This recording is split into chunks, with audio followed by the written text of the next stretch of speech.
এটা একটা negative sign.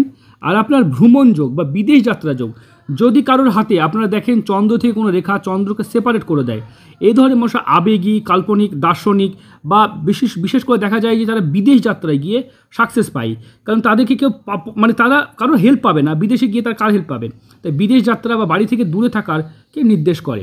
বা এরকম ধরনের দেখা যায় তারা খুব আত্মকেন্দ্রিক হয়ে পড়ে, সবাই যে বিদেশ যাত্রা যাবে এরকম তো নয়, এই রেখাটা বিদেশ রেখাও নয়। এই ধরনের মানুষরা প্রচুর উদার থাকে, সবার জন্য করতে করতে করতে একঘেয়েমি চলে আসে, তখন তারা স্বার্থপর হয়ে যায় যে আমি নিজেরটা ভাববো, হয় না, আর পরের জন্য ভাববো না, নিজের জন্য ভাববো। জাতকের মঙ্গলে কিছু স্থায়ী রেখা দেখতে পাচ্ছি, স্থায়ী মঙ্গলের রেখা, এটাও কিন্তু নেগেটিভ সাইনকে নির্দেশ করে। হাতে বিবাহ রেখার জায়গাটা দেখো কেমন, জাতকের হাতে একের অধিকবার পছন্দ হয়েছে, অনেকবার আপনি পছন্দ করেছেন মানুষকে, বা আপনার জীবনে কিন্তু মানে মুখ ফিরে ফিরে আসতে হয়েছে।